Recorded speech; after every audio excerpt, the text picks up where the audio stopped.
The fluorescent lights buzzed overhead as Sarah Martinez adjusted her pristine white range safety uniform one last time. She had no idea that in the next hour, she'd be standing in nothing but her undergarments while a room full of executives watched her. That this humiliating moment would become the catalyst for the most brilliant revenge in corporate history. Before we jump back in, tell us where you're tuning in from, and if this story touches you, make sure you're subscribed because tomorrow, I've saved something extra special for you. Sarah Martinez had always believed that hard work and dedication would eventually pay off. At 28, she'd spent the last 4 years climbing the ranks at Precision Firearms Training Center, one of the most prestigious shooting ranges on the West Coast. Located in the heart of Orange County, California, the facility catered to law enforcement agencies, military contractors, and wealthy gun enthusiasts who demanded nothing but the best. The morning of September 15th started like any other Tuesday. Sarah arrived at 6:30 a.m., a full hour before her shift officially began. She preferred the quiet moments before the chaos, when she could walk through the facility and ensure everything was perfect. As the head range safety officer, she took pride in maintaining standards that exceeded even the most stringent regulations. Her white uniform was immaculate, pressed to military precision, her badge polished to a mirror shine, and her equipment belt organized with the methodical care of someone who understood that details mattered. Sarah had earned this position through years of proving herself in a male-dominated industry, and she wore her authority with quiet confidence. The Precision Firearms Training Center wasn't just any shooting range owned by Blackstone Defense Corporation. It served as a showcase facility where potential clients could experience the company's firearms and training programs. The range featured state-of-the-art ventilation systems, computerized target systems, and luxury amenities that made it feel more like an exclusive club than a typical gun range. Marcus Blackstone, the CEO of Blackstone Defense Corporation, was scheduled to arrive that morning with a group of potential investors from overseas. This wasn't unusual. High-profile visits happened regularly, but Sarah had noticed increased tension among the management staff in recent weeks. Whispers in the break room suggested that the company was struggling financially, and these investors represented a potential lifeline. As Sarah conducted her morning safety inspection, she reflected on how much the job meant to her. Growing up in a working-class family in Riverside, she'd learned early that success required sacrifice. Her father, Miguel, had worked double shifts at a manufacturing plant to put her through college, and her mother, Rosa, had cleaned offices at night to help make ends meet. Sarah's criminology degree and subsequent certification in firearms instruction represented years of her family's investment in her future. The range began filling up around 8 a.m. with the usual mix of off-duty police officers, security personnel, and recreational shooters. Sarah moved efficiently between the lanes, checking equipment, verifying credentials, and ensuring that every safety protocol was followed to the letter. Her reputation for maintaining an incident-free facility had become legendary in the industry. At 10:15 a.m., Marcus Blackstone arrived with his entourage. Sarah had seen him before during previous visits, but they'd never interacted directly. He was a man in his early 50s, impeccably dressed in an expensive suit that probably cost more than Sarah. Made in 2 months, his silver hair was perfectly styled, and he carried himself with the casual arrogance that seemed to come naturally to men who'd inherit their wealth rather than earned it. With Blackstone were for investors 3 men and 1 woman, all speaking in accented English that Sarah couldn't quite place. They wore expensive clothing and carried themselves with the air of people accustomed to being catered to. Following behind them was James Patterson, the facility manager, who looked more nervous than Sarah had ever seen him. The group was scheduled for a private demonstration in Lane 12, the range's most luxurious shooting position. It featured premium acoustic dampening, individual climate control, and a selection of Blackstone Defense's flagship weapons. Sarah had personally prepared the lane that morning, ensuring that every detail was perfect. As the demonstration began, Sarah maintained her position at the range master's station, monitoring all activities through the facility's comprehensive camera system. Everything appeared to be proceeding normally until she noticed unusual activity in Lane 8. 3 positions away from the VIP demonstration, 2 men she didn't recognize had entered Lane 8 without checking in at the front desk. They weren't wearing the required eye and ear protection, and one of them was handling a firearm in a manner that immediately set off alarm bells. In Sarah's trained mind, his finger was on the trigger despite the weapon not being pointed downrange, and he was sweeping the barrel in directions that violated multiple safety protocols. Sarah's training kicked in immediately. She activated the range-wide ceasefire alarm and strode purposefully toward Lane 8, her hand moving to the emergency stop button that would lock down all weapons systems in the facility. This was exactly the kind of situation that could result in injury or death, and she'd rather face criticism for being overly cautious than explain to someone's family why their loved one wasn't coming home. Ceasefire, ceasefire. Sarah's voice carried clearly across the range as she approached the 2 men, weapons down, step back from the firing line. The men looked at her with confusion and what appeared to be annoyance. The one holding the firearm, a tall, thin man with a heavy accent, gestured dismissively in her direction, while continuing to handle the weapon unsafely. "Sir, I need you to put that weapon down immediately and step away from the firing line," Sarah said firmly, positioning herself where she could quickly intervene if necessary. "You're in violation of several safety protocols, and I'm shutting down this lane until we can address the situation." That's when James Patterson appeared, looking flustered and angry. "Sarah, what are you doing? These gentlemen are with Mr. Blackstone's party. You need to let them continue." Sarah felt a chill run down her spine.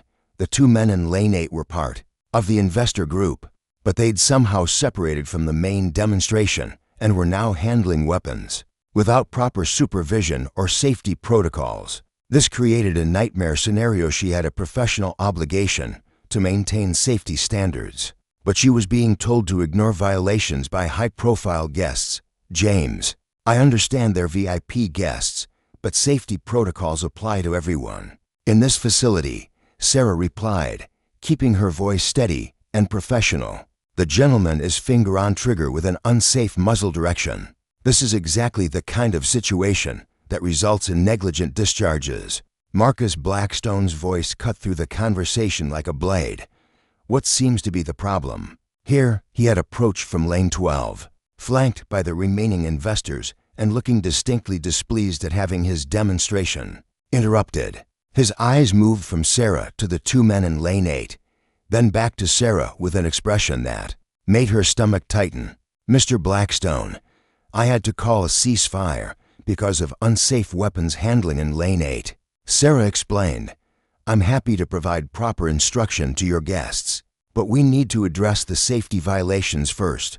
One of the men from Lane 8, the one who'd been handling the weapon improperly, began speaking rapidly in what sounded like Russian to Marcus Blackstone. Sarah couldn't understand the words, but the tone was clearly agitated. Blackstone's expression grew darker as he listened. "Officer Martinez," Blackstone said, his voice taking on a tone that Sarah had never heard directed at her before. "These gentlemen represent a potential $50 million investment in my company. They've traveled halfway around the world to see our facilities and our products. I'm sure we can find a way to accommodate their needs without unnecessary interruptions." Sarah felt the weight of the moment settling on her shoulders. She was being asked to compromise the safety standards that had made her one of the most respected range officers in Southern California. Every instinct told her that backing down now would set a precedent that could lead to serious injuries or worse. "Sir, I understand the importance of your guests, but I cannot allow unsafe weapons handling in my facility," Sarah replied. "If they'd like to continue shooting, I'm happy to provide instruction to ensure everyone's safety, but the safety protocols are non-negotiable." The silence that followed was deafening. Marcus Blackstone's face had turned a shade of red that clashed with his expensive suit, and Sarah could see James Patterson looking like he wanted to disappear into the floor. The investors were watching the exchange with interest, clearly understanding that something significant was happening, even if they couldn't follow every word.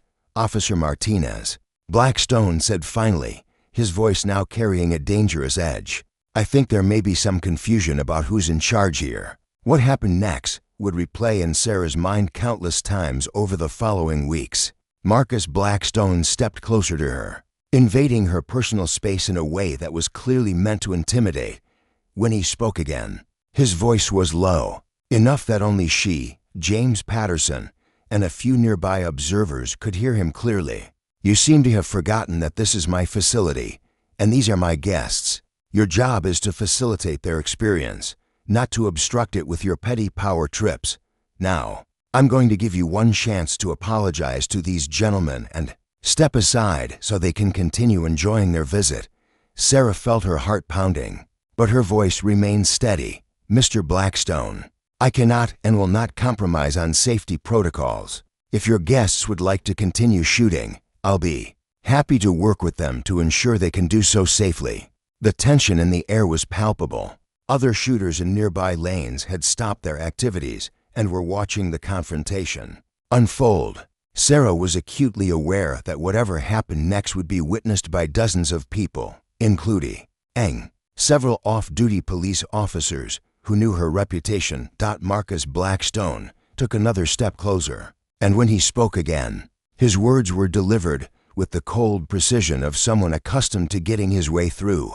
"Intimidation and power. Officer Martinez, you're clearly not suited for this position. You're relieved of duty. Effective immediately. Remove your uniform and leave my property." The words hit Sarah like a physical blow. In 4 years of exemplary service, she'd never received so much as a written warning. Her personnel file was filled with commendations from law enforcement agencies, training certifications that exceeded industry standards, and positive reviews from supervisors and clients alike. Preparing and narrating this story took us a lot of time, so if you are enjoying it, subscribe to our channel. It means a lot to us. Now back to the story. "Sir, if you have concerns about my performance, I'd prefer to discuss them through proper channels," Sarah replied, fighting to keep her voice professional despite the anger and humiliation burning in her chest. "There's nothing to discuss," Blackstone shot back. "You've demonstrated poor judgment and insubordination in front of important guests. Remove your uniform immediately, or I'll have security remove it for you." Sarah looked around the range, seeing the shocked faces of people she'd worked with for years. Some were fellow employees who looked horrified at what they were witnessing. Others were regular customers who knew her reputation and seemed confused by the sudden turn of events. James Patterson, who had been silent throughout the exchange, finally spoke up. "Mr. Blackstone, perhaps we could handle this more privately." "No," Blackstone cut him off. "Officer Martinez made her choice to create the scene in front of our guests. She can face the consequences in front of them as well." The humiliation was complete and deliberate. Sarah realized that Marcus Blackstone wasn't just firing her, he was making an example of her. In front of everyone present, this wasn't about safety protocols or professional disagreements. This was about power and control, and about making sure everyone understood what happened to employees who dared to challenge his authority. With trembling hands but unwavering dignity, Sarah began removing her equipment belt. The weight of her radio, her emergency medical kit, and her various safety tools felt heavier than usual as she placed each item on the nearby counter. Her badge came next, the symbol of authority and responsibility that she'd worn with such pride. Finally, she unbuttoned her range safety uniform, revealing the simple black t-shirt she wore underneath. The uniform that had represented her professionalism, her expertise, and her commitment to safety was now just fabric in her hands as she folded it carefully and placed it with the rest of her equipment. The silence in the range was complete except for the hum of the ventilation system. Sarah stood there in her civilian clothes, surrounded by people who had respected her just minutes before, now witnesses to her professional destruction. But as she prepared to leave, something unexpected happened. One of the off-duty police officers she'd worked with many times, Detective Robert Chen, from the Orange County Sheriff's Department, stood up from his lane and began clapping slowly. The sound echoed through the facility, and within moments, other officers and regular customers had joined him. The applause wasn't celebratory, it was defiant. These were people who understood the importance of safety protocols, who had seen Sarah's professionalism firsthand, and who recognized what they were witnessing as fundamentally wrong. Marcus Blackstone's face turned an even deeper shade of red as the applause continued. His investors were now clearly uncomfortable, exchanging glances and speaking in hushed tones. The demonstration, that was supposed to showcase his company's professionalism, had become a public relations disaster. "That's enough," Blackstone shouted. Over the applause, "Everyone back to your lanes immediately, or you'll be asked to leave as well." The applause gradually died down, but the damage was done. Sarah could see the doubt in the investors' eyes, the way they were now looking at Marcus Blackstone with something approaching suspicion, rather than respect. As Sarah gathered her personal belongings and prepared to leave the facility for the last time, she made eye contact with Detective Chen. He gave her a subtle nod that she understood immediately this wasn't over. In the world of law enforcement and firearms training, reputation mattered more than anything, and what had just happened would not be forgotten or forgiven easily. Sarah Martinez walked out of Precision Firearms Training Center with her head held high. Despite the circumstances, she had no idea that the humiliation she'd just endured would become the foundation for a plan that would ultimately expose Marcus Blackstone's true character and change the trajectory of both their lives forever. The firing range fell quiet behind her as she stepped into the California sunshine, but the wheels of justice and revenge had already begun to turn. The drive home from Precision Firearms Training Center felt surreal. Sarah's hands gripped the steering wheel of her Honda Civic as she navigated through the afternoon traffic on the 405 freeway. The events of the morning played on repeat in her mind, but instead of dwelling on the humiliation, her analytical mind was already working through the implications of what had just occurred. By the time she pulled into the driveway of her modest apartment complex in Costa Mesa, Sarah had made a decision. She wasn't going to simply accept what had happened and move on. Marcus Blackstone had made a critical error in judgment, and she was going to make sure there were consequences. Her first call was to Detective Robert Chen, whose business card she'd kept from their professional interactions over the years. Chen answered on the second ring, his voice immediately conveying concern. "Sarah, I've been thinking about what happened today. That was completely out of line, even for someone like Blackstone. Are you okay?" "I'm fine, Rob, but I need some advice. What Marcus did today wasn't just unfair, it might have been illegal. I was terminated for refusing to compromise safety protocols, and the way he handled it in front of everyone. I think there might be grounds for a wrongful termination lawsuit." Chen's voice took on a more serious tone. "You might be right. Look, I know someone who specializes in employment law. Her name is Patricia Gonzalez, and she's handled cases against some pretty big companies. Want me to give her a call?" Within 2 hours, Sarah was sitting in the downtown Los Angeles office of Gonzalez and Associates.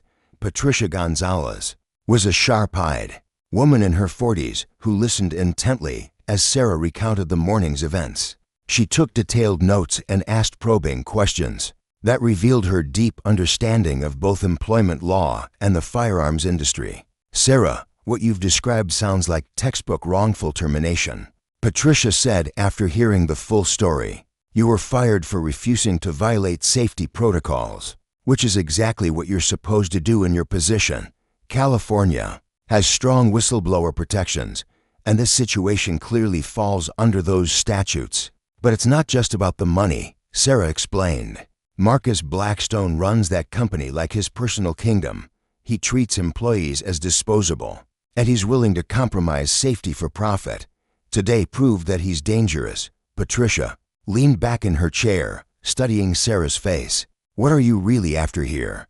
"I want to expose him. I want people to know who he really is and what kind of company Blackstone Defense really operates. But I need to be smart about it." Over the next week, Patricia and her team began building Sarah's case. They requested employment records, safety reports, and witness statements from the events at the range. What they discovered was far more damaging than anyone had initially realized.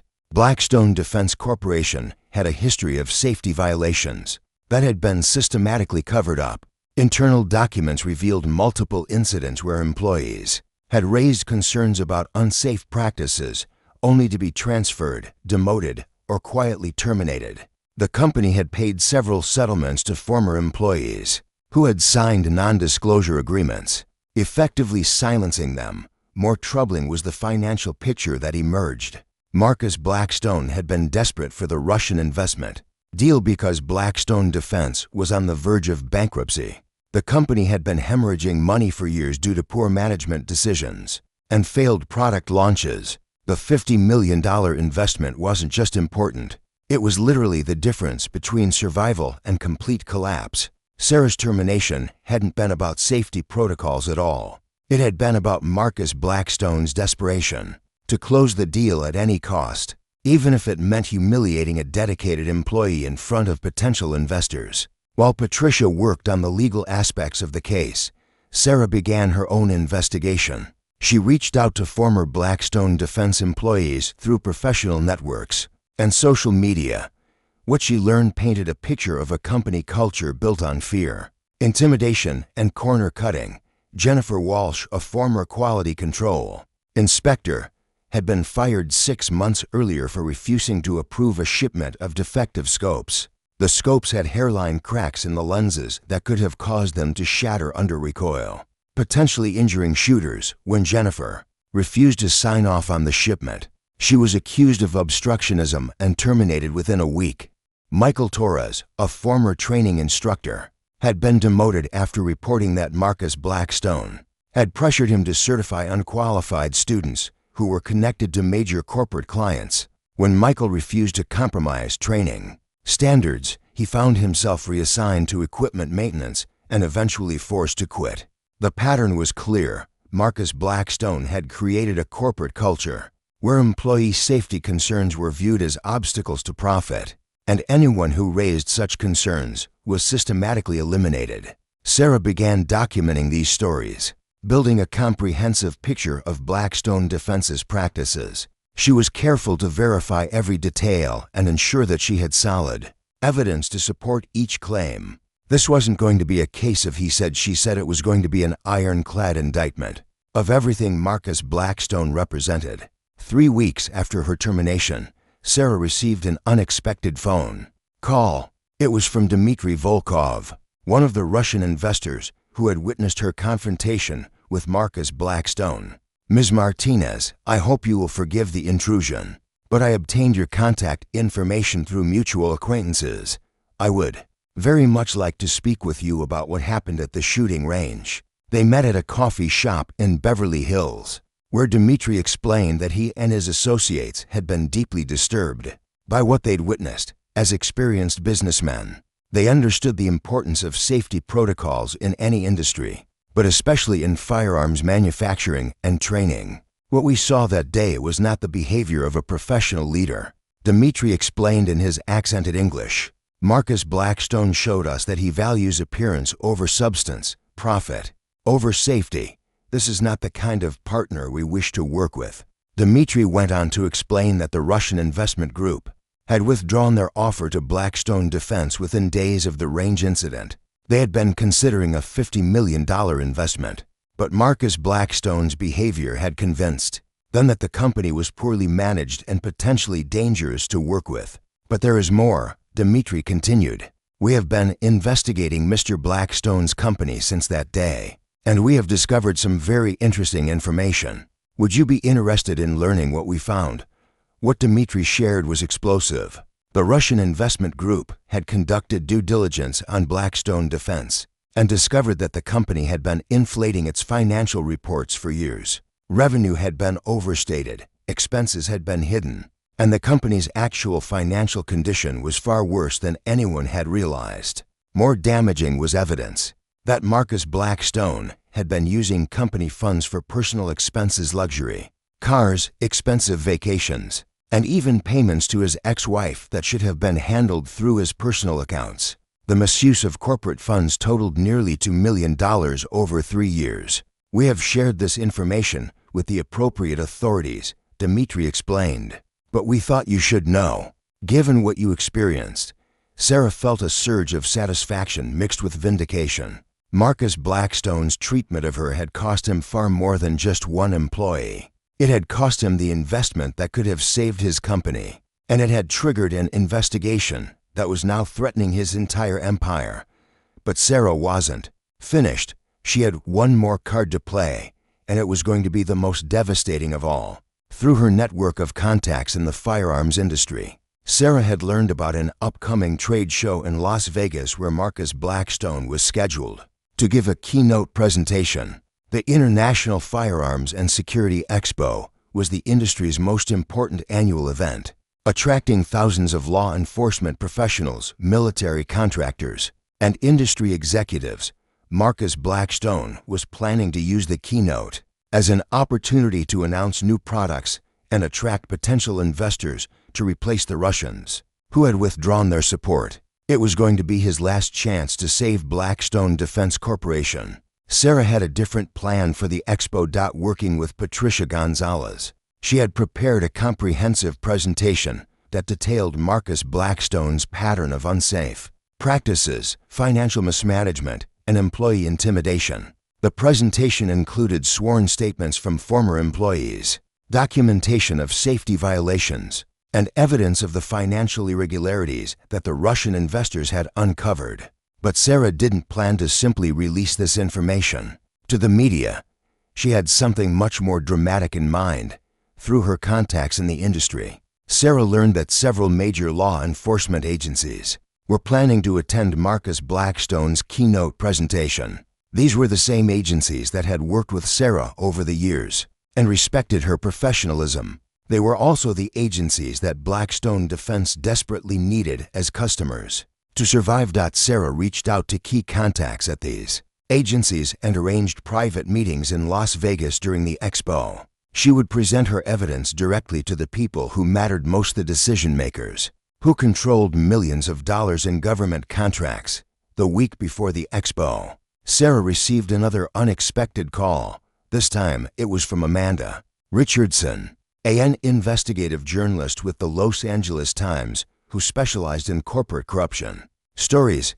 Ms. Martinez, I've been following your situation with Blackstone Defense, and I think there's a story here that needs to be told. Would you be willing to go on the record about what happened? Sarah had been waiting for this moment.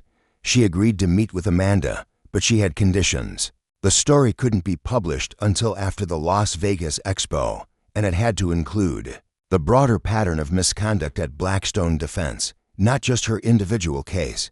Amanda agreed, and over the course of several interviews, Sarah laid out the entire story. She provided documentation, connected Amanda with other former employees, and helped the journalist understand the technical aspects of the safety violations that had been covered up. This is bigger than just one wrongful termination, Amanda told Sarah after reviewing all the evidence. This is a story about corporate culture, about what happens when profit becomes more important than people's safety. And Marcus Blackstone is going to be the poster child for everything that's wrong with that approach. As the Las Vegas Expo approached, Sarah felt a mixture of nervousness and anticipation. She had spent weeks preparing for what she knew would be the most important few days of her professional life. Everything she had worked for, everything she believed in, was riding on her ability to execute her plan flawlessly. The night before leaving for Las Vegas, Sarah sat in her apartment reviewing her notes one final time. She thought about her parents, about the values they had instilled in her, about the importance of standing up for what was right even when it was difficult. Marcus Blackstone had humiliated her in front of dozens of people, thinking that his power and position would protect him from consequences. He had underestimated Sarah Martinez, and that miscalculation was about to cost him everything. Sarah packed her bags for Las Vegas, knowing that when she returned, the firearms industry would never look at Marcus Blackstone the same way again. The woman who had been forced to strip off her uniform in humiliation was about to strip away the facade of respectability that had protected a dangerous and corrupt executive for far too long. The game was about to begin, and Sarah Martinez was playing to win. The Bellagio Hotel in Las Vegas was buzzing with activity as thousands of firearms industry professionals descended on the city for the International Firearms and Security Expo. Sarah Martinez checked into her modest room at a nearby hotel, a stark contrast to the luxury suites where Marcus Blackstone and other industry executives would be staying. The expo occupied 3 massive halls at the Las Vegas Convention Center, with hundreds of vendors displaying everything from tactical gear to cutting-edge weapon systems. Sarah had attended the expo twice before as a representative of Precision Firearms Training Center, but this time she was here on her own mission. Her first stop was a breakfast meeting with Captain Lisa Thompson from the Los Angeles Police Department's Special Weapons and Tactics Division. Captain Thompson had worked with Sarah on several training programs over the years and had specifically requested the meeting after hearing about Sarah's situation through law enforcement channels. "Sarah, I've got to tell you, what happened at Blackstone's range has been the talk of every law enforcement training conference for the past month," Captain Thompson said as they sat in a quiet corner of the hotel restaurant. "Everyone in the community knows your reputation, and what Blackstone did to you has really pissed people off." Sarah pulled out a folder containing carefully organized documents. "Lisa, I appreciate the support, but I need you to understand that this goes way beyond what happened to me personally. Blackstone Defense has been compromising safety standards across their entire operation, and it's putting officers' lives at risk." She walked Captain Thompson through the evidence she'd compiled: defective equipment that had been approved for sale, training programs that had been watered down to accommodate unqualified clients, and a systematic pattern of silencing employees who raised safety concerns. "Jesus, Sarah, if even half of this is true, we need to know about it immediately. LAPD has been considering a major equipment purchase from Blackstone Defense next quarter. That's exactly why I wanted to meet with you first," Sarah replied. "I've got similar meetings scheduled with representatives from the San Diego County Sheriff's Department, Orange County PD, and the FBI field office. They all need to know what kind of company they're potentially doing business with." Captain Thompson studied the documents more carefully, her expression growing increasingly grim. "The scope defect issue, do you have specifics on which batches were affected?" Sarah handed her a detailed report that Jennifer Walsh, the former quality control inspector, had helped compile. Every scope manufactured between March and August of last year. The hairline fractures in the lenses weren't visible during normal inspection, but they would have become catastrophic failures under extended use. "How many units are we talking about?" "Approximately 8,000 scopes, distributed to law enforcement agencies across 15 states. The magnitude of the potential disaster was staggering. If those scopes failed during critical operations, officers could be blinded or injured at the worst possible moment. The liability alone could have destroyed a smaller company. But Marcus Blackstone had chosen to cover up the problem rather than address it." Sarah's next meeting was with Agent Kevin Brooks from the FBI's Los Angeles field office. Agent Brooks had been investigating defense contractors for potential fraud, and Sarah's information provided crucial missing pieces to his ongoing investigation. "Ms. Martinez, we've been looking at Blackstone Defense for possible misuse of federal funds," Agent Brooks explained. "They've received several grants for research and development projects that appear to have been used for other purposes." Sarah shared the financial irregularities that Dmitry Volkov's team had uncovered, including the misappropriation of corporate funds for Marcus Blackstone's personal use. The FBI agent's interest sharpened considerably as he reviewed the documentation. "This is exactly what we needed to move forward with a formal investigation," Agent Brooks said. "Would you be willing to serve as a witness if this goes to trial?" "Absolutely. But I want to make sure that the safety issues get addressed first. Marcus Blackstone is giving his keynote tomorrow, and he's going to be in front of hundreds of potential customers. They need to know what kind of company they're dealing with." Agent Brooks nodded approvingly. "We can't interfere with your civil actions, but I can tell you that any additional evidence you develop will be very helpful to our investigation." That evening, Sarah attended the expo's opening reception. The event was held in one of the Bellagio's ballrooms, with industry executives mingling over cocktails and appetizers. Sarah spotted Marcus Blackstone across the room, Surrounded by a group of admirers and potential clients, he looked confident and relaxed, apparently unaware that his world was about to collapse. Around him, Sarah watched as he laughed at someone's joke, his expensive suit and polished demeanor masking the corruption and incompetence that she was about to expose. Amanda Richardson, the Los Angeles Times journalist, approached Sarah near the bar. "Everything set for tomorrow?" she asked quietly. "As ready as I'll ever be," Sarah replied. "Are you sure your editor is on board with this?" "Completely.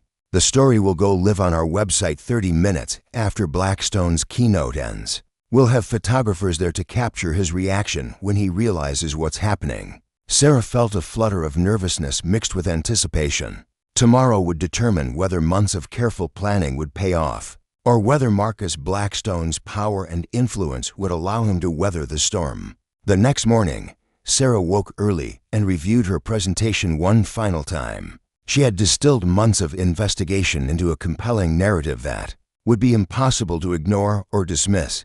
The evidence was overwhelming. The documentation was bulletproof, and the implications were devastating. Marcus Blackstone's keynote was scheduled for 2 p.m. in the convention center's main auditorium. Sarah arrived early and positioned herself in the back of the room, where she could observe the audience's reaction without drawing attention to herself. The auditorium filled quickly, with hundreds of industry professionals, law enforcement representatives, and military contractors. Sarah recognized many faces from her years in the industry, people who respected her judgment and would listen carefully to what she had to say. At exactly 2 p.m., Marcus Blackstone took the stage to thunderous applause. He looked every inch the successful CEO, his confidence apparent as he began his presentation about Blackstone Defense's innovative new products and bright future. "Ladies and gentlemen, we live in dangerous times," Blackstone began, his voice carrying easily through the auditorium's sound system. "Law enforcement officers, military personnel, and security professionals depend on equipment that won't fail them when their lives are on the line. At Blackstone Defense, we understand that responsibility, and we've built our reputation on delivering products that exceed the highest standards." Sarah felt her anger rising as she listened to Marcus Blackstone's polished lies. This was the same man who had approved the sale of defective scopes, who had silenced employees raising safety concerns, and who had prioritized profit over the lives of the people who depended on his products. The presentation continued for 20 minutes, with Blackstone highlighting new products and announcing partnerships with several major law enforcement agencies. The audience seemed impressed, asking technical questions and expressing interest in upcoming product launches. Then, as Blackstone was wrapping up his presentation, Sarah's phone buzzed with a text message from Amanda Richardson. "Story is live. Showtime." Sarah stood up from her seat and began walking toward the front of the auditorium. Conversations around her started to buzz as people began receiving notifications on their phones and tablets. The Los Angeles Times story was spreading rapidly through social media and industry news feeds. "Mr. Blackstone," Sarah called out, her voice carrying clearly through the auditorium, "I have a question about your commitment to safety standards." The room fell silent as hundreds of heads turned to look at her. Marcus Blackstone's confident expression faltered as he recognized the woman who had been forced to strip off her uniform at his shooting range. "I'm sorry, but the question and answer session has ended," Blackstone said, his voice betraying the first hint of nervousness. "If you have specific concerns, you can contact our customer service department." Sarah continued walking toward the stage, her voice growing stronger with each step. "My question is about the 8,000 defective scopes that your company sold to law enforcement agencies across 15 states. The ones with hairline fractures that could blind officers during critical operations." The auditorium erupted in shocked murmurs as people began to understand what was happening. Marcus Blackstone's face had gone pale, and Sarah could see the fear in his eyes as he realized that his carefully constructed facade was crumbling in real time. "I don't know what you're talking about," Blackstone stammered, but his voice lacked conviction. Sarah had reached the front of the auditorium and was now addressing the entire audience. "My name is Sarah Martinez, and I was the head range safety officer at Precision Firearms Training Center until Mr. Blackstone fired me for refusing to compromise safety protocols. What you're seeing here today is exactly why I refused to back down." She pulled out her phone and began reading from Amanda Richardson's article, which detailed the systematic cover-up of safety violations at Blackstone Defense. The audience listened in stunned silence as Sarah outlined the pattern of misconduct that had been hidden from public view. "This is outrageous." Marcus Blackstone finally found his voice. "This woman is a disgruntled former employee who was terminated for insubordination. She's making these accusations to get revenge for her own failures." Sarah smiled coldly. "Mr. Blackstone, you're right that I'm seeking justice for what you did to me. But I'm not alone." She gestured toward the audience, where Captain Lisa Thompson and Agent Kevin Brooks were both standing. Captain Thompson from LAPD, Agent Brooks from the FBI, and representatives from a dozen other agencies are here today because they've seen the evidence. They know that your company has been putting their officers' lives at risk. The auditorium was now in complete chaos. Industry professionals were frantically checking their phones and tablets, reading the breaking news story that was spreading across the internet. Reporters who had been covering the expo were pushing toward the front of the room, sensing that they were witnessing a major story unfold. Marcus Blackstone tried to regain control of the situation. "Security," he called out. "I want this woman removed from the premises immediately." But the security guards at the exits made no move to intervene. They, like everyone else in the room, were transfixed by the spectacle of a powerful CEO being publicly exposed for his crimes. Sarah continued her devastating presentation, methodically destroying Marcus Blackstone's reputation with each new revelation. She talked about the financial mismanagement, the misuse of corporate funds, and the systematic intimidation of employees who had tried to do the right thing. "This is the man who forced me to remove my uniform in front of dozens of people because I refused to let his investors handle weapons unsafely," Sarah concluded. "This is the man who values profit over the lives of the law enforcement officers who depend on his products." The silence that followed was deafening. Marcus Blackstone stood frozen at the podium, his carefully constructed image in ruins. The audience of potential customers and industry partners looked at him with a mixture of disgust and disbelief. Then, just as had happened at the shooting range weeks earlier, someone began to clap. This time it was Agent Brooks, who stood and applauded Sarah's courage in exposing the truth. Within moments, the applause had spread throughout the auditorium as hundreds of law enforcement professionals showed their support for the woman who had risked everything to protect their safety. Marcus Blackstone's humiliation was complete and public. The man who had destroyed Sarah's career in front of a handful of witnesses was now facing the collapse of his entire empire in front of the entire industry. As the applause died down, Sarah made her final statement. "The firearms industry depends on trust, integrity, and an absolute commitment to safety. Marcus Blackstone and Blackstone Defense Corporation have violated that trust, and they don't deserve your business or your confidence." With that, she turned and walked out of the auditorium, leaving behind a room full of shocked industry professionals and one thoroughly defeated CEO. The woman who had been forced to strip off her uniform in humiliation had just stripped away the last vestiges of Marcus Blackstone's credibility and power. The transformation was complete. Sarah Martinez had gone from victim to victor, using intelligence, determination, and careful planning to achieve a justice that no court could have delivered more perfectly. The aftermath of Sarah's Las Vegas confrontation unfolded with a speed that surprised even her.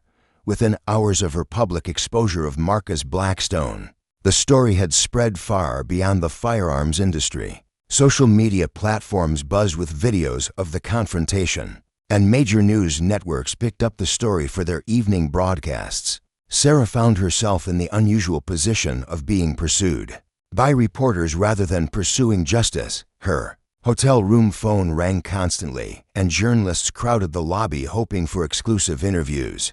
She had become the face of corporate accountability, the whistleblower who had taken down a corrupt executive through sheer determination and careful planning. But while the media attention was gratifying, Sarah was more interested in the practical consequences of her actions. Within 24 hours of the Las Vegas confrontation, 3 major law enforcement agencies had suspended their contracts with Blackstone Defense. Pending investigation of the safety violations, the FBI announced that they were expanding their investigation into the company's financial practices, and the Securities and Exchange Commission opened their own inquiry into possible securities fraud. Marcus Blackstone's response was predictably desperate. He hired a crisis management firm and attempted to discredit Sarah through a coordinated media campaign. Press releases claimed that she was a disgruntled former employee, spreading malicious falsehoods to damage the company's reputation. But the evidence was too overwhelming and the sources too credible for the denials to gain any traction. The Russian investors who had withdrawn their offer went public with their own statement, explaining that they had pulled out specifically because of Marcus Blackstone's behavior towards Sarah and their subsequent investigation into the company's practices.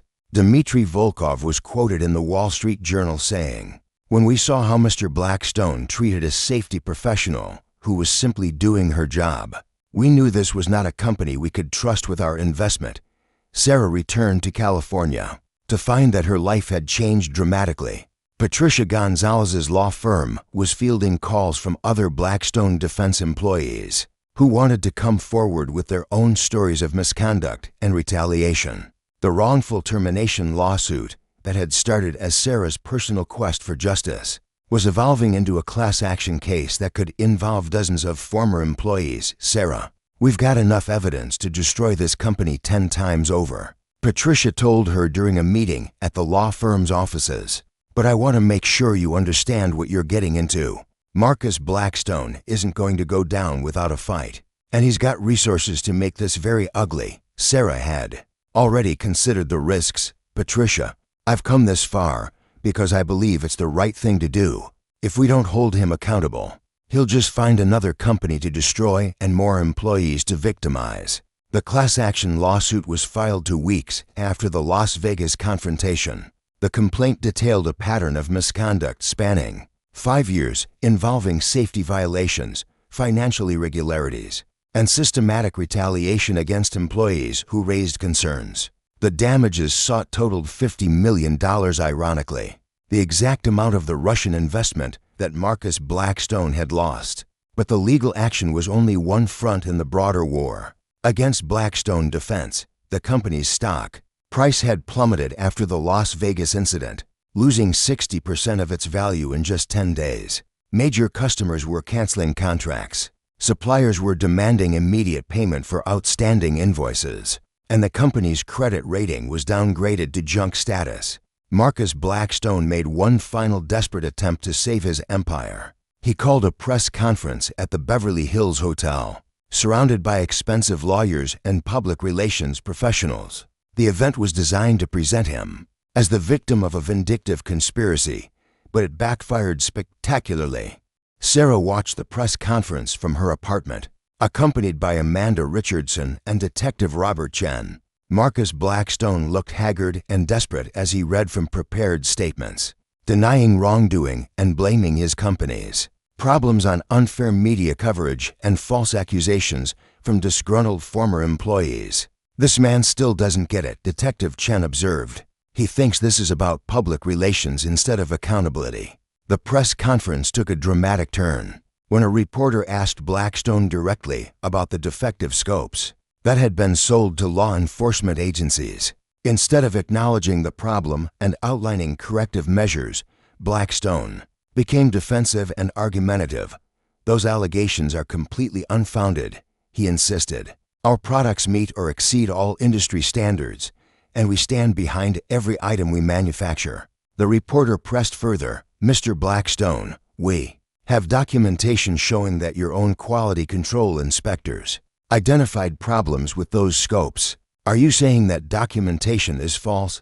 Blackstone's composure cracked completely. "I don't have to sit here and listen to these accusations.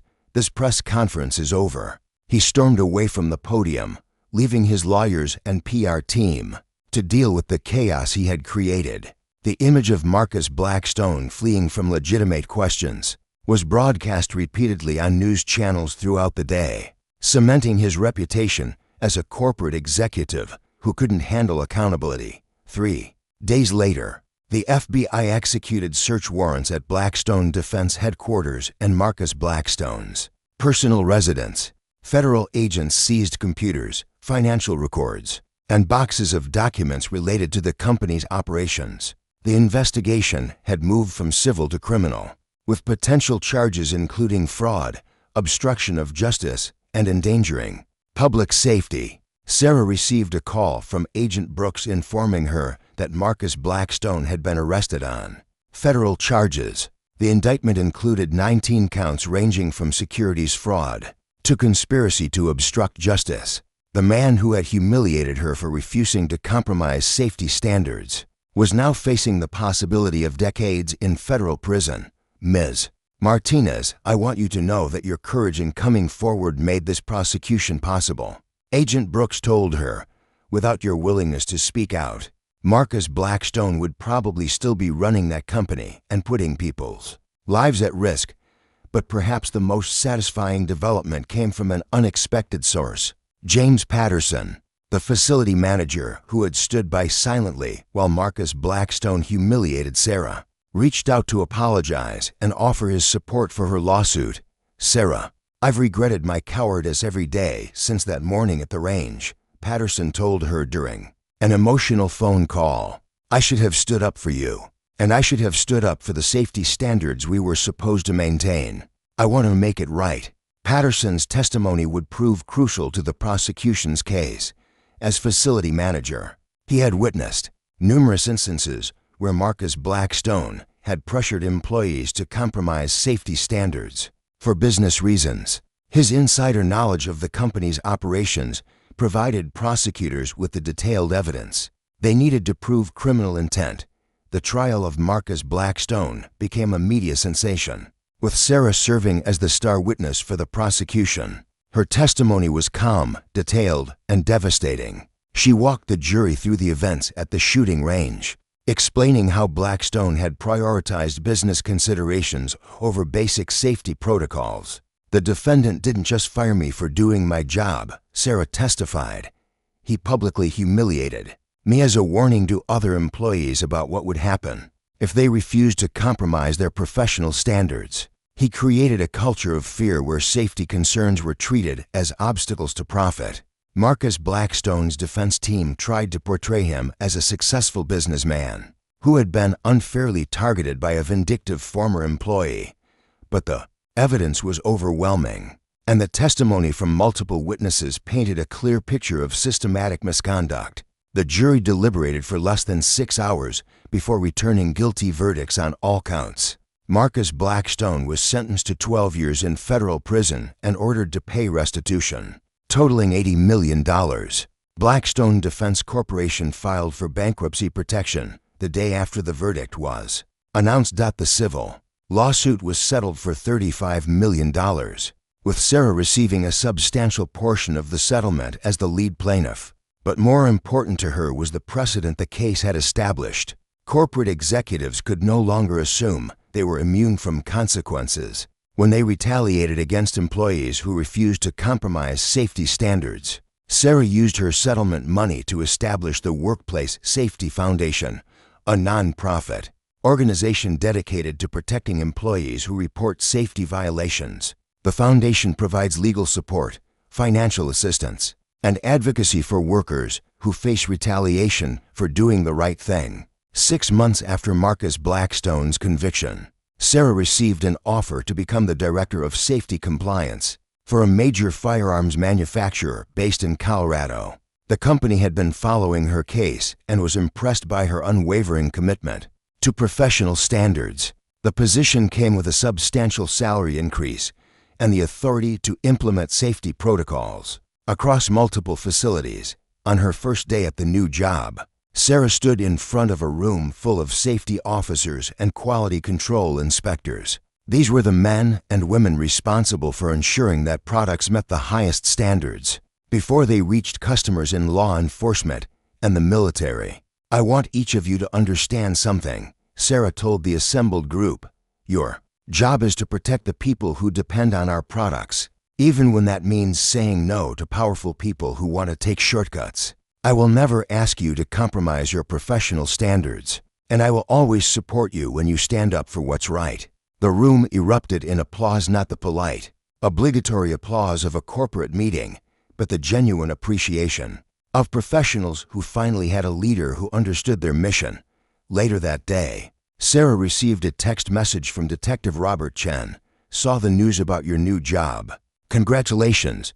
The industry is lucky to have someone like you in a position of authority. Similar messages poured in from law enforcement officers, former colleagues, and complete strangers who had followed her story. Sarah had become a symbol of integrity in an industry where cutting corners could have deadly consequences. As she settled into her new office, Sarah reflected on the journey that had brought her to this point.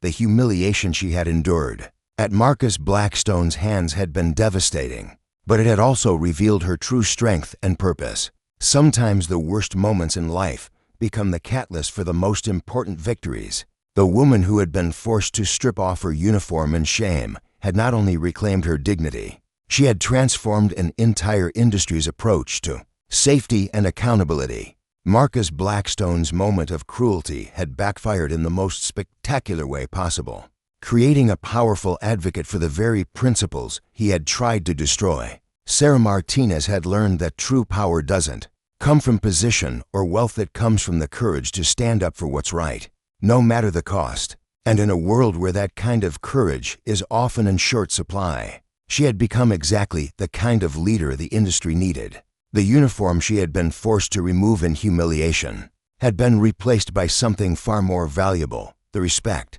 of her peers and the knowledge that she had made a difference when it mattered most. Marcus Blackstone had tried to break her spirit, but instead he had forged it into something unbreakable. Justice, as Sarah had learned, isn't always swift, but when it finally arrives, it can be more satisfying than any revenge.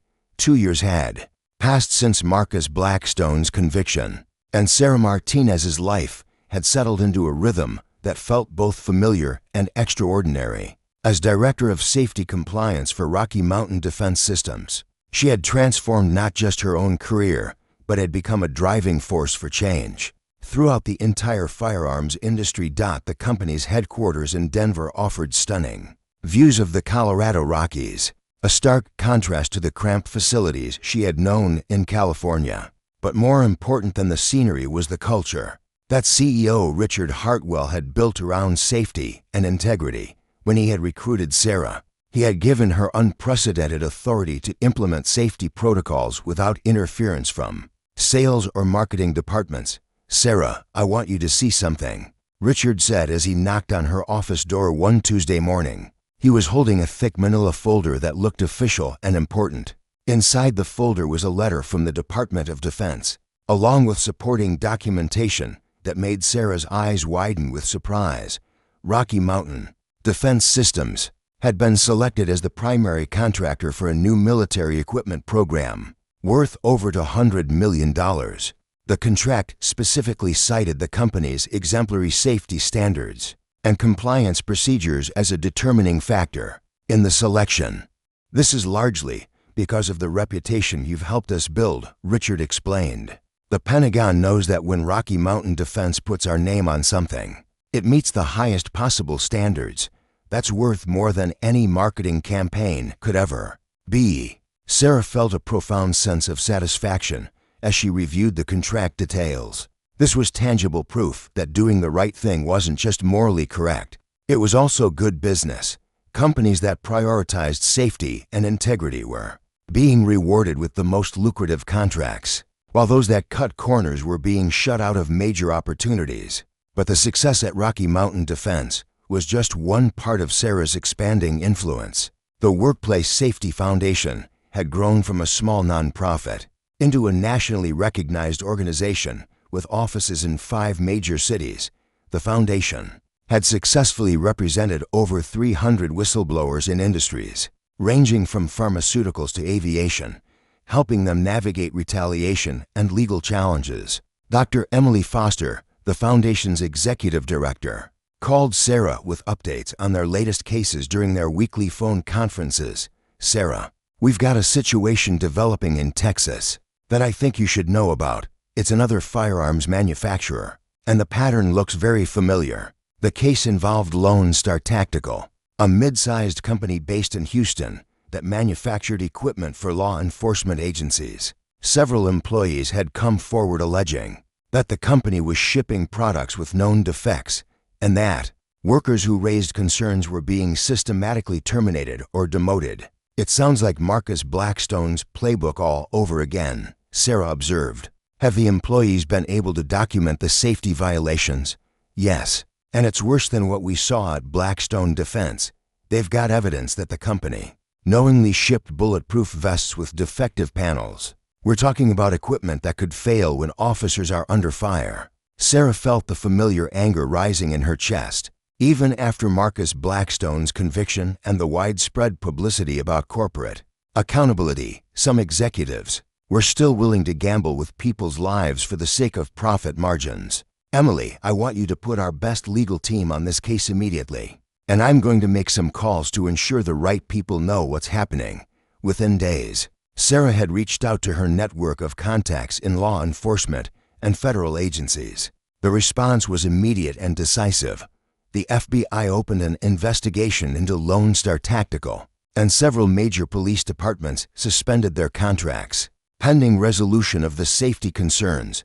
But this time, Sarah wasn't content to simply support the investigation from the sidelines. She decided to travel to Houston personally to meet with the whistleblowing employees and assess the situation firsthand.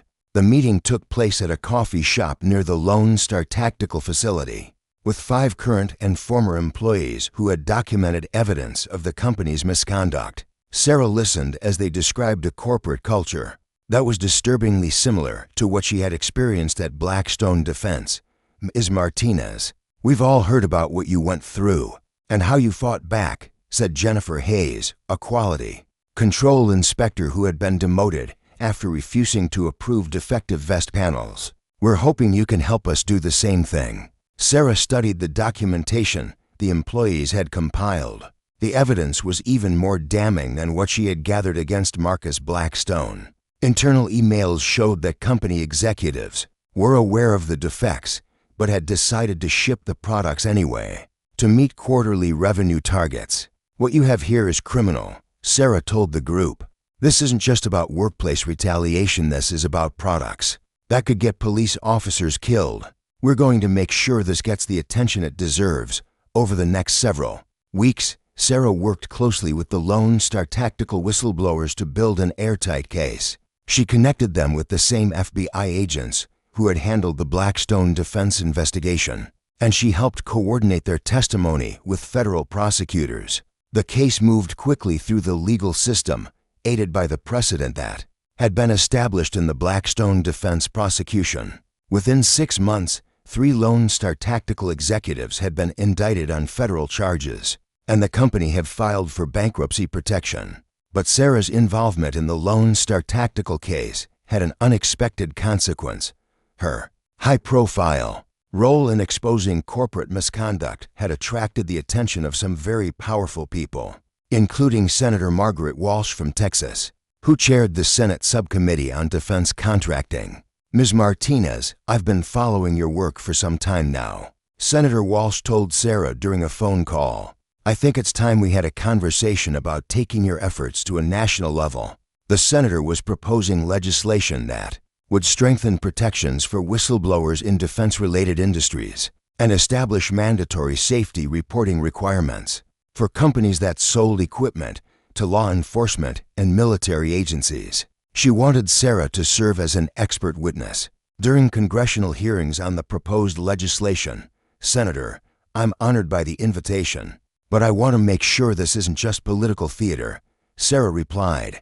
"If we're going to do this, it needs to result in real changes that protect both workers and the people who depend on this equipment." The congressional hearings were scheduled for the following spring, giving Sarah several months to prepare her testimony and coordinate with other experts who would be appearing before the subcommittee. She spent countless hours reviewing case studies, analyzing industry data, and developing recommendations for legislative reforms. Meanwhile, her work at Rocky Mountain Defense continued to flourish. The company had expanded its operations significantly, opening new facilities in Arizona and North Carolina. Each new location was built around the safety protocols and compliance procedures that Sarah had developed, ensuring consistent standards across the entire organization. The expansion also created opportunities for Sarah to mentor a new generation of safety professionals.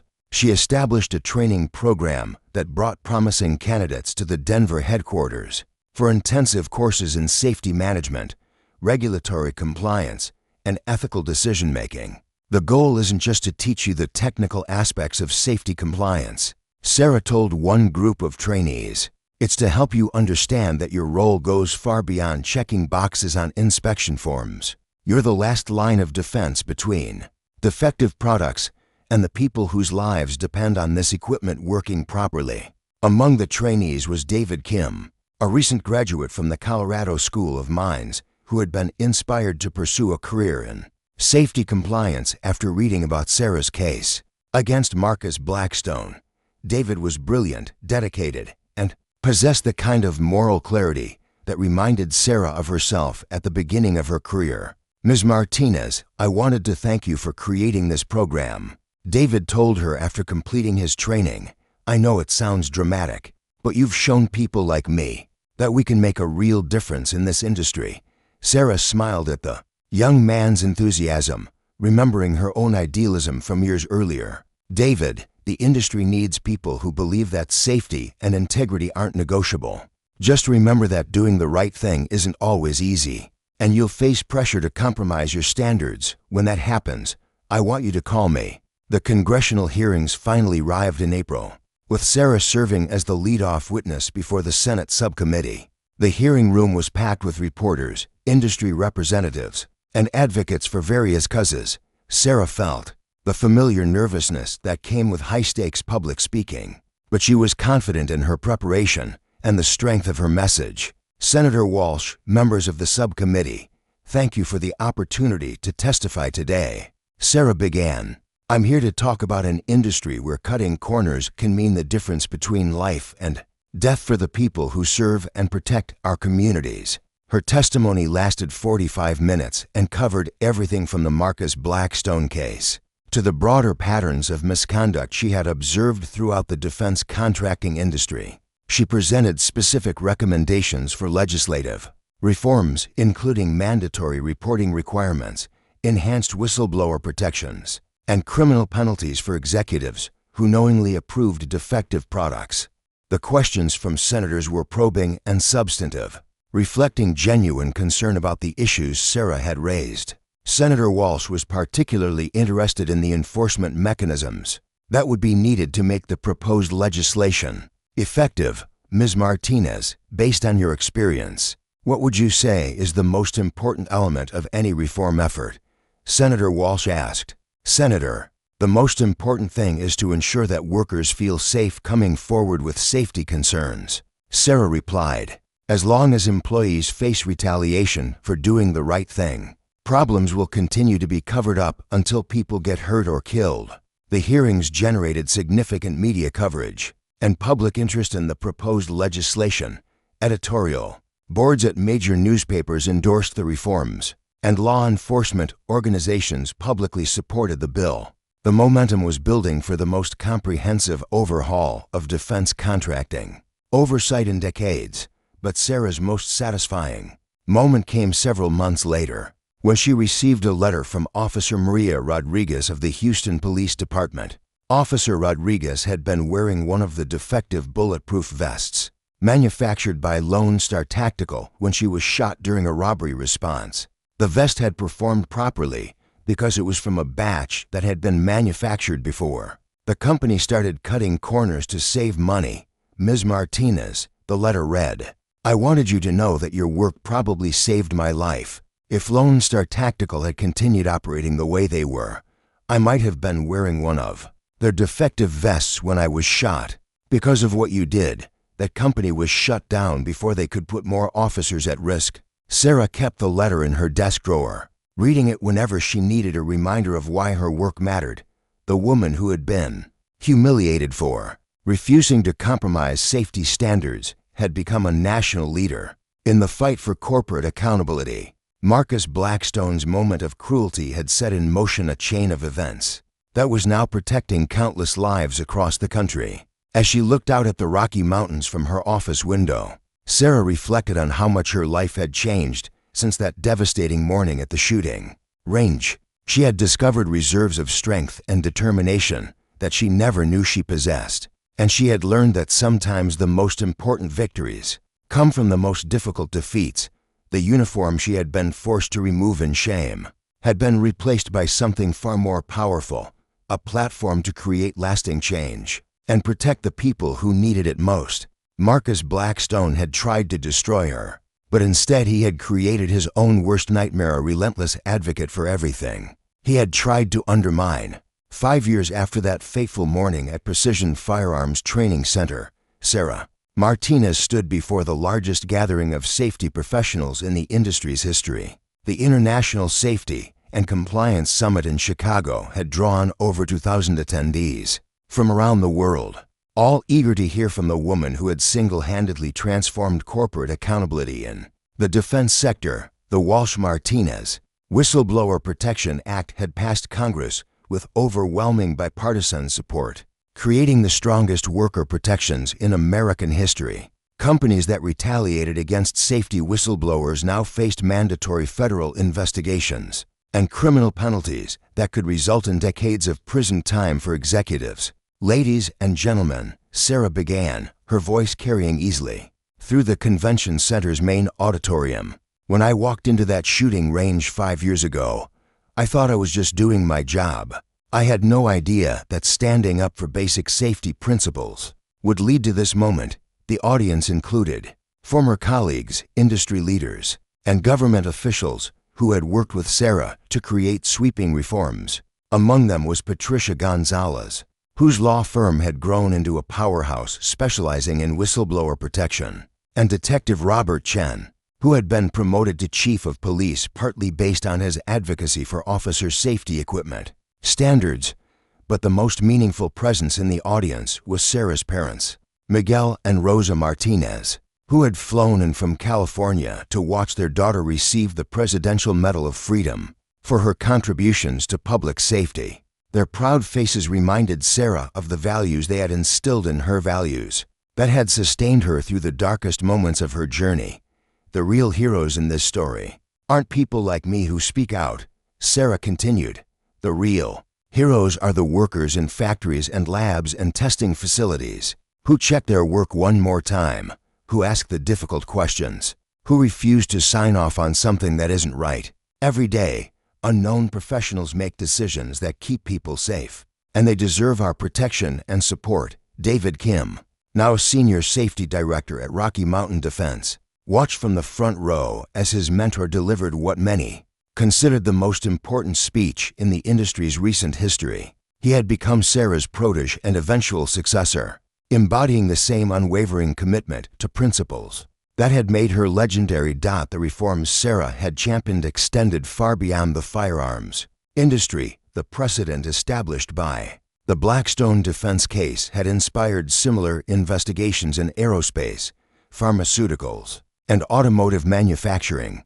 Corporate executives across multiple industries now understood that safety violations could result in personal criminal liability, not just corporate fines. Marcus Blackstone himself had become a cautionary tale studied in business schools and ethics courses. Serving his 12-year sentence in federal prison, he had become the poster child for corporate arrogance and the consequences of prioritizing profit over people's lives. His fall from grace was so complete that former associates refused to mention his name in public. But perhaps the most satisfying vindication for Sarah came through the success of Rocky Mountain Defense Systems. The company had grown into one of the largest defense contractors in the country, winning major contracts specifically because of their reputation for uncompromising safety standards. Their products were now used by law enforcement agencies and military units worldwide, each carrying the implicit guarantee that they had been manufactured to the highest possible standards. We've proven that doing the right thing isn't just morally correct, it's also good business, Richard Hartwell, the company's CEO, told the audience during his introduction of Sarah. Sarah Martinez didn't just save our industry from itself. She showed us that integrity and profitability aren't mutually exclusive. The standing ovation that followed lasted nearly 5 minutes, with safety professionals from dozens of countries showing their appreciation for the woman who had risked everything to protect their profession's integrity. As the applause finally died down, Sarah felt a profound sense of completion. After the ceremony, Sarah found herself in a quiet corner of the hotel bar with Amanda Richardson, the journalist whose reporting had helped bring down Marcus Blackstone. Amanda was now a Pulitzer Prize winner, and her book about corporate whistleblowing had become required reading in journalism schools. "Sarah, do you ever think about what would have happened if you had just walked away that day?" Amanda asked. "If you had let Marcus Blackstone have his way and found another job?" Sarah considered the question carefully. "I think about it sometimes, but I always come to the same conclusion. Someone had to stand up to him eventually. The only question was whether it would happen before or after someone got seriously hurt." The conversation was interrupted by a young woman who approached their table nervously. She introduced herself as Lisa Chen, no relation to Detective Chen, and explained that she was a quality control inspector at a small manufacturing company in Ohio. "Ms. Martinez, I'm sorry to bother you, but I'm facing a situation similar to what you went through," Lisa said. "My supervisor is pressuring me to approve products that don't meet specifications, and I don't know what to do." Sarah smiled and gestured for Lisa to sit down. Even 5 years later, she still received calls and emails from workers facing ethical dilemmas in their jobs. The Workplace Safety Foundation had helped thousands of people navigate these situations, but Sarah still made time for personal consultations when possible. "Lisa, the first thing you need to understand is that you're not alone," Sarah told her. "There are resources available to help you, and there are legal protections that didn't exist when I went through this." They talked for nearly an hour, with Sarah explaining the options available under the new whistleblower protection laws and connecting Lisa with foundation attorneys who could provide ongoing support. By the end of the conversation, Lisa looked relieved and determined to do the right thing. "Thank you, Ms. Martinez. I know it won't be easy, but I can't live with myself if I compromise my standards." After Lisa left, Amanda observed, "You're still doing the same thing you were doing at that shooting range, protecting people who depend on others to do their jobs right." Sarah nodded. "The scale is different, but the principle is the same. Someone has to be willing to say no when cutting corners could hurt people." The next morning, Sarah flew back to Denver for what would be her final board meeting at Rocky Mountain Defense. After 5 years of building the company's safety program, she was ready to step back and focus entirely on the foundation's work and her role as a national advocate for corporate accountability. David Kim would be taking over her responsibilities, and Sarah was confident that the culture she had helped create would continue to thrive under his leadership. The safety protocols she had implemented were now so deeply embedded in the company's operations that they had become part of its DNA.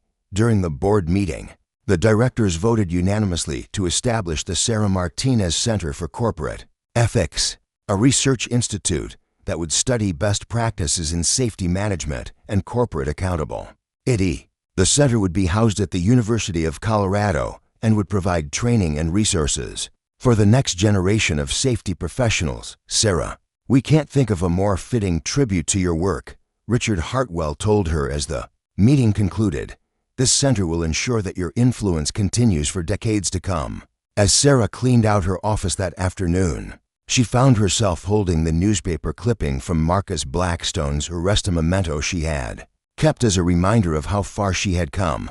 She smiled as she dropped it into the trash can, finally ready to let go of the anger and pain that had motivated her for so many years. Her phone buzzed with a text message from Patricia Gonzalez. "Just heard about your retirement from Rocky Mountain. Ready for the next chapter?" Sarah looked out her office window at the Colorado mountains one last time, then picked up her phone to respond, more than ready. There's still a lot of work to do.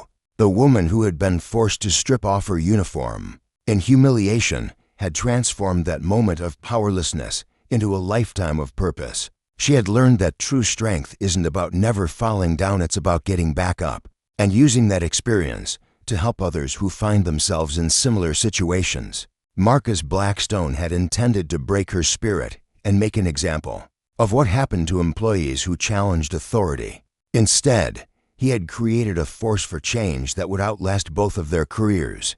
The uniform she had been forced to remove had been replaced by something far more powerful, a legacy of integrity that would protect countless lives for generations to come. As Sarah Martinez walked out of Rocky Mountain Defense for the final time, she carried with her the satisfaction of knowing that she had kept her promise to herself and to every person who depended on others to do their jobs with honor and integrity. The fight for corporate accountability would continue, but now there were thousands of others ready to carry on the work she had started. The transformation was complete.